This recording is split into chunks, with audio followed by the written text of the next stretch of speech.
Let's get this out the way early. I know what you're thinking. This man looks like he's on a register.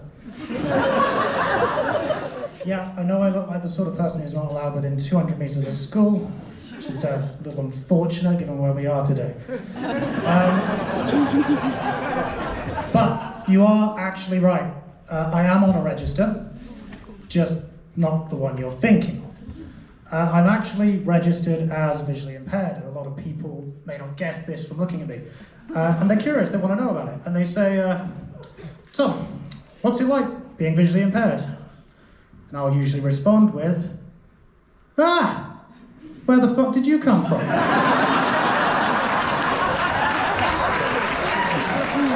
But it is hard. I get into all sorts of mishaps. When I was a kid, I went to the pool with my family, and I thought it would be endearing to run up to my mum and blow a raspberry on her stomach. I can't explain it either. So I run across the pool. Shit. You're not my mum. And that was not your stomach. So I try and do some things to help overcome the visual impairment. I find small text on a phone screen really hard to read, so I use this bit of tech. It's called a screen reader. This is the TED Talk part of the comedy set, so you're going to learn something today. What it does is it takes the text on the screen and it converts it into a voice that I can listen to, so I can just listen to my emails. The problem is it's a robotic voice and it sounds a lot like Stephen Hawking, so which is fine most of the time. I can't use it with Google Maps because I am slightly worried it's going to redirect me to Epstein Island.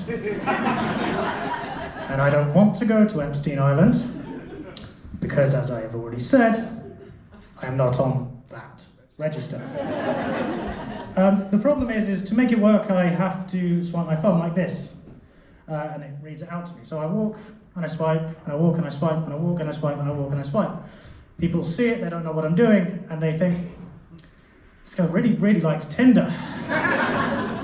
Which I don't. Dating with a visual impairment was tough. One ex did tell me that she didn't feel seen in our relationship. What can you do?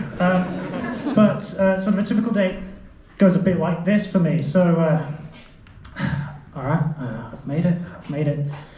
No thanks to you, Stephen. Fuck, there's a lot of people here. Oh, I'm never gonna be able to find them. Never gonna. Oh, this is gonna take ages. Oh wait, they told me which perfume they like. Oh. No, you can't sniff them. That's a red flag, remember.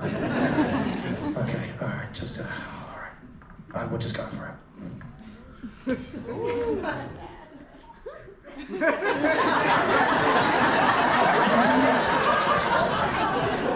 Wrong person. So I try and overcome this on a date. Sometimes I've asked people to wear something that even I can see, something bright, maybe like a high-vis jacket. When I asked someone to do this, I forgot to tell them I had a visual impairment. So they just assumed that I had a lollipop lady fetish, which I wasn't going to tell them about until the third date, at least. But actually the date was going pretty well, and I sort of explained, we sort of got over that bit, and yeah, it was going pretty well. And she said, you should come back to my place. And I was like, yeah, I'm not gonna say no. So we get back, and so she asked, could you put some protection on? I was like, it's fine.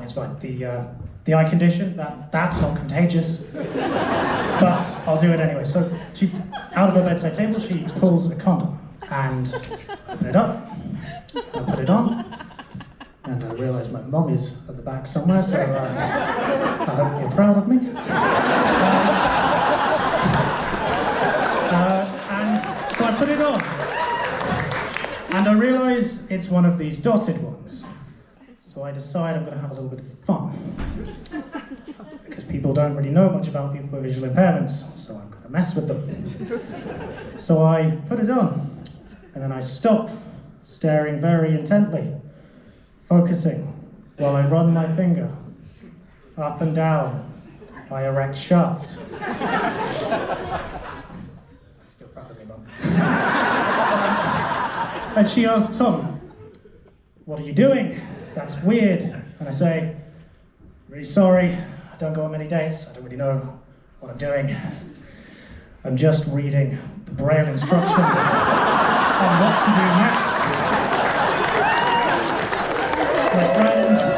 My friend afterwards asked how the date went. I said, "Not good. I don't think we'll be getting married anytime soon.